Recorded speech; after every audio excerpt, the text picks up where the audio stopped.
Nüüd, kui sa oled oma terviseauditi ära teinud ja saanud teada, mitu punkti sa siis maksimaalselt said, siis on sul ees selline väga hea ülevaade sellest, millised sinu tervisevaldkonnad võib-olla vajaksid natukene toetust. Edasi, võta see terviseaudit ette ja vaata, milliste teemade juures sa said punkte alla maksimumi. Iga teema juures oli siis 5 väidet. Kui sa vastasid kõikidele jaatavalt, siis on selle teema kohta ilmselt sinu terviseseisund päris hea. Aga vali selle hulgast siis vali üks teema, kus sa said väga vähe alla maksimumi. Näiteks jäi 1 või maksimaalselt 2 väidet siis jah vastusest puudu. Ja miks ma soovitan sul valida just selline teema, kus väga vähe jäi maksimumist puudu, on seepärast, et neid teemasid on sul kõige lihtsam hakata muutma. Sest kui midagi on väga katki või väga puudulik, siis meile võib alguses tunduda, et selle muutuse loomine on üsna lootusetu. Kui sa aga võtad midagi väga väikest, mis sinu juba head tervist veelgi toetab, siis tavaliselt on seda praktikasse luua väga lihtne. Kui sa oled selle teema välja valinud, siis võta ette arvuti, muu nutiseade või paberipliiats ja kirjuta 5 põhjust, miks sa ei saa anda sellele terviseteemale maksimumpunkte, mis sa välja valisid. Miks see nii on? Mis sealt jääb puudu? Ja need põhjused ei pea olema midagi väga suurt.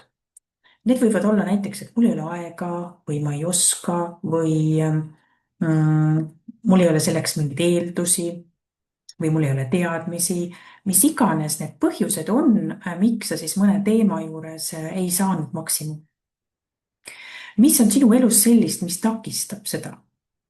Ja kirjuta vähemalt 5 põhjust, aga kui sul tuleb rohkem meelde, siis kindlasti võid kirjutada ka rohkem.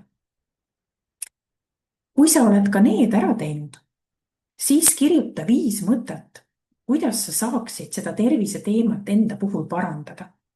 Mis võiksid olla võimalikud lahendused?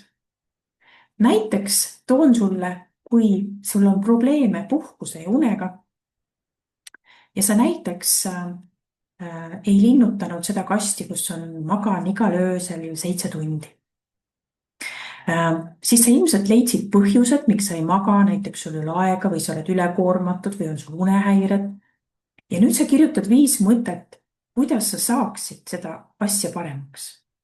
Kas sa siis näiteks otsustad, et sa võtad rohkem aega magada või sa võtad midagi oma unehäirete osas ette ja nii edasi, nii edasi. Need võivad olla väga väikesed asjad ja alguses väga üldised.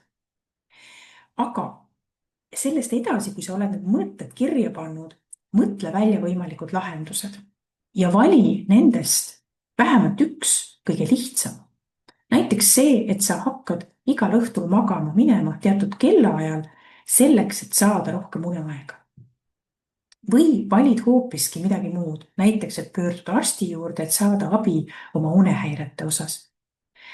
Ja pane see plaan endale kirja. Ja sellisel moel saad sa nüüd läbida kõik need teemad, kus sa ei saanud maksimumpunkte ja kus sa siis näed, et oleks võimalusi parandada.